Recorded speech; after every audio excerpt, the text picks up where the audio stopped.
1939년 12월 세계는 두 개의 거대한 전쟁을 목격하고 있었습니다. 유럽에서는 독일이 폴란드를 삼켰고 아시아에서는 일본이 중국을 유린하고 있었죠. 그런데 이 혼란 속에서 또 하나의 전쟁이 시작됩니다.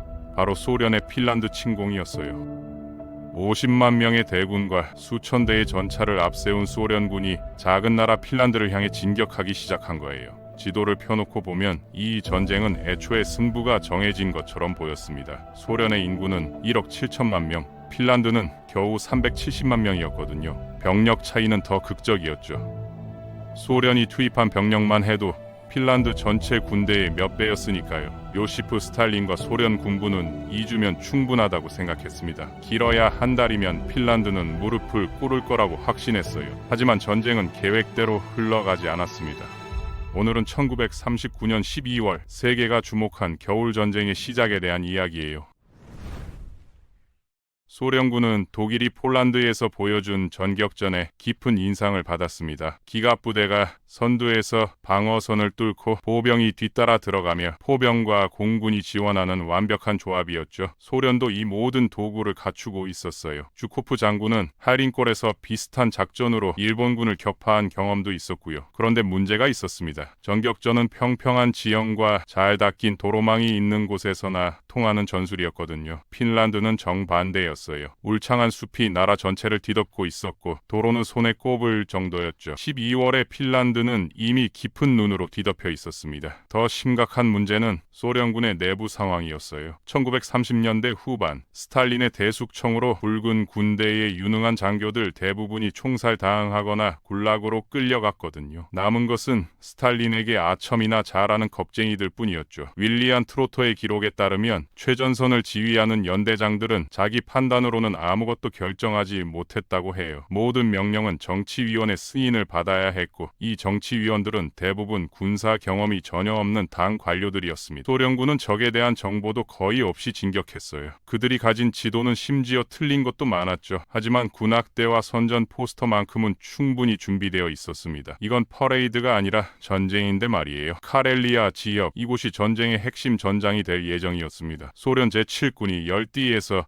어싸게 사단과 3개 전차 여단을 동원해 만네르하임 방어선을 돌파하려 했죠. 이 방어선만 뚫으면 수도 헬싱키까지는 일사천리라고 생각했어요. 라도가 호수 북쪽에는 제8군이 6개 사단과 2개 전차 여단으로 우회 공격을 시도했고 중앙의 제9군은 5개 사단으로 나라를 반으로 가르려 했습니다. 북쪽 무르만스크에서는 제14군이 페차모를 향해 진격했죠. 핀란드군 사령관 칼 구스타프 만네르헤임은 상황을 명확하게 보고 있었습니다. 핀란드가 소련을 이길 수는 없다는 거죠. 목표는 단 하나였어요. 서방 국가들이 개입할 때까지 버티는 것. 만약 그 희망마저 사라진다면 마지막 한 명까지 싸우다 죽겠다는 각오였습니다. 12월 초 소련 장군 키릴 메레츠코프는 12만 명의 병력을 이끌고 카렐리아 지역을 공격했습니다. 핀란드인들은 이미 준비를 마친 상태였어요. 주민들을 대피시키고 모든 것에 함정을 설치했죠. 집 밖의 건초더미에도 지뢰를 숨겼고 심지어 닭 사체 속에도 폭발물을 넣어뒀어요. 나무로 만든 지뢰도 발명했는데 이건 어떤 탐지기로도 찾을 수 없었거든요. 탱크 궤도를 파괴하는 데 아주 효과적이었죠. 소련 탱크들은 앞으로 나아가기 전에 보병들이 날카로운 막대기로 땅을 쑤셔가며 지뢰를 찾아야 했습니다. 얼어붙은 호수에는 밧줄에 매달린 지뢰가 설치되어 있었어요. 이게 터지면 얼음이 깨지면서 탱크가 호수 속으로 가라앉는 거죠. 결국 소련 탱크들은 호수를 피하고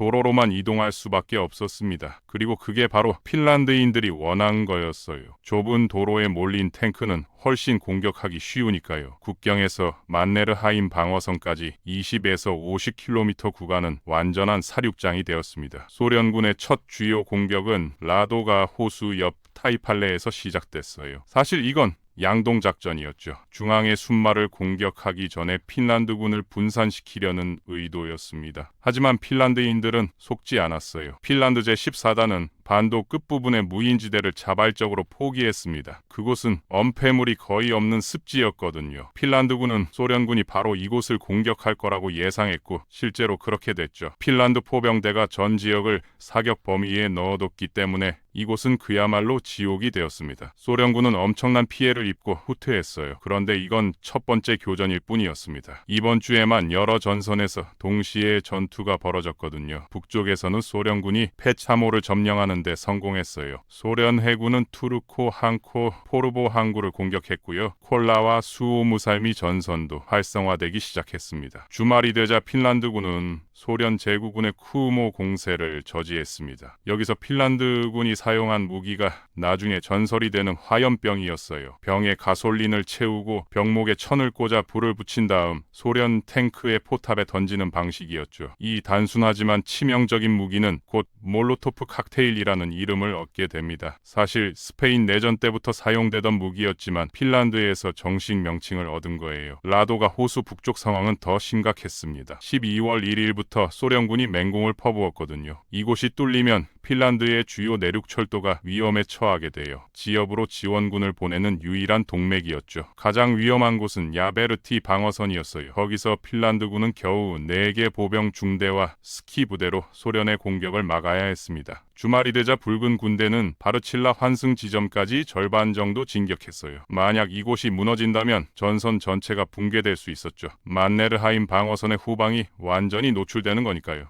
이 전투 소식은 전 세계 신문의 한 면을 장식했습니다. 미국, 프랑스, 심지어 독일까지도 거대한 소련에 맞서 싸우는 작은 나라 핀란드에 찬사를 보냈어요. 다윗과 골리앗의 싸움처럼 보였으니까요. 하지만 이 뉴스는 또 다른 효과도 냈습니다. 사람들의 시선을 다른 곳에서 일어나는 끔찍한 일들로부터 돌리는 거죠. 폴란드에서는 더 잔혹한 일들이 계속되고 있었습니다. 이번 주말까지 슈트랄준트 정신병원에 있던 모든 폴란드인이 총살당했어요. 나치는 폴란드인들에게 먼저 구덩이를 파괴한 다음 죽였습니다. 켈름의 정신병원 환자들도 줄을 서서 총에 맞았죠. 도망치려던 사람들도 잡혀서 처형됐고요. 더 충격적인 건 이런 학살을 저지른 사람들이 군인이 아니었다는 겁니다. 의사들이었어요. 강제 수용소 관리자 리카르드 글룩스는 SS 장군 볼프에게 편지를 썼습니다. 하인리히 힐러의 신복이었죠. 그는 2명의 SS 의사를 옹호했습니다. 이들은 법무부에 기소됐는데 그중 한 명은 작센하우젠 강제수용소 수감자들에게 불임 실험을 한 혐의였습니다. 글룩스는 군사법원이 이 의사들에 대한 관할권이 없다고 주장했죠. 기술적으로 이들은 데스 헤드 사단에 배속되어 최전선에서 복무 중이라는 논리였습니다. 2개월 동안 전투가 없었는데도 말이에요. 더 소름 끼치는 건 그가 인체 실험의 합법화를 요구했다는 겁니다. 수감자들은 위험한 생물이니 실험 대상으로 쓸 수 있다는 논리였죠. 공개 처형도 여전히 계속됐습니다. 12월 8일 바르샤바에서 폴란드인 33명이 처형됐어요. 잔혹 행위는 점점 더 빈번하고